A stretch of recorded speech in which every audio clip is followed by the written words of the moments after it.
Now, if you're struggling with something with your dog, a training problem, whether it's lucid walking, recall, whether he's biting the neighbour, I don't care, there's one thing we need to consider, and this is the one thing to unlock all your dog training problems. Now, obviously we need to look at the technique, the method we're using, and be good at that, understand it, be practiced at it, and realise why it would work and why it wouldn't work. So we need the method, but there's also a couple of things that I really think are really important, and I'll make all clear at the end of the video, but I need to tell you something first, and at first it's going to sound a little bit irrelevant, but bear with me. At the end of last year I attended a seminar, a 3-day workshop with Ken Ramirez. Now, he is an American research scientist, trainer, animal trainer, zoo animal, marine animal, and of course dogs. Now, over the course of those 3 days, he shared information about 3 research studies about dogs and dog training, which were seemingly, the things he was getting these dogs to do were seemingly impossible. So this is what I want to go through. I want to think of these impossible things, see how he did them, what the key was, and what can we learn when doing our ordinary or our seemingly impossible things we want to ask our dogs to do, like stop eating the postman. So one of the research studies he did was teaching a dog to copy another dog. So without seeing what the other dog was being cued, one trainer would ask one dog to perform a trick, like a spin or a down or whatever. And then he would ask the other dog to simply copy the other dog, and the dog would do exactly the same trick. The cue wasn't verbal, it was all hand, and the dog couldn't see the hands. So this dog was actually trained just to copy another dog using the word copy. Not impressive enough for you? Okay, if you are looking for help with reactivity.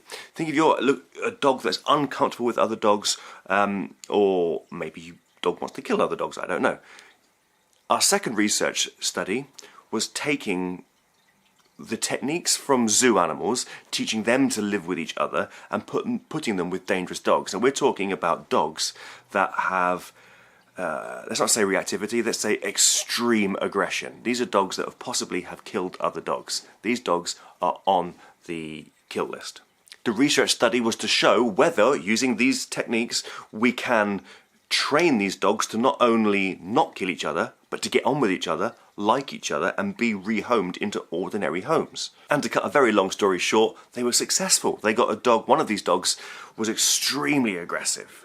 And they got to the point at the beginning of the experiment where this dog wanted to kill other dogs, to a point where he could live happily with other dogs and also be introduced to strange dogs without wanting to kill them. Still not impressed. Okay, third. Training dogs to count. Well, kind of count, to recognize the amount of numbers. So what they would do, at the end of the experiment, let's say, Ken would have a tray of items, and let's say there are 6 items in the tray. He'd show the dog and say, how many? The dog would run to another room where there are a wall of plaques of different numbers, and he would go to the number 6 and press the button for number 6. So the dog could instantly look at the amount of things and then go and push the same amount on another board. So the dog could instantly recognize how many things there were and could do it on cue. Now this was absolutely astounding, and they can recognize numbers quite high up, but reliably up to about 15. The female dogs were better than the male dogs at this, and then why would a female dog need to count up to 15? Puppies. Alright, so how does this help you and your dog training scenarios? You probably don't need your dog to go out and count how many shoes you've got. But here's the thing. Here's why he was so successful in training these dogs seemingly impossible things. Firstly, his methods were sound. Secondly, the simplicity that he started with.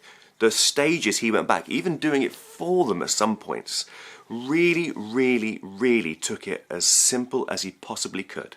Looking at some of the footage, I would have been tempted to go a little bit further on and start a little bit further down the line, but no, he started extremely simple and built it up. And thirdly, here's the big takeaway: resource.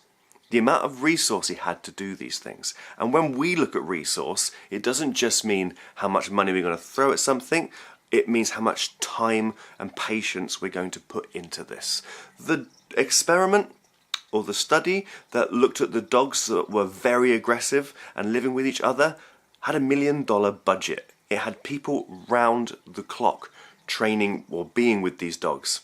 And that's why it was successful. The time was put in. Now, if you've got an aggressive dog, you haven't got $1 million or £1 million to chuck at this problem.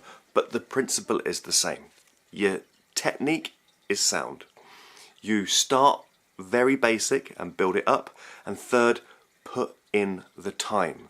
Now, putting in this amount of time might not be necessary for your dog, depending on what the situation is, but it doesn't mean you have to put hours and hours and hours in. Sometimes, on some situations, a nice long training session is appropriate. But if you can put 5 minutes a day, maybe 5 minutes twice a day, into what you're training, and then give it that a couple of weeks, I bet you will see a massive improvement.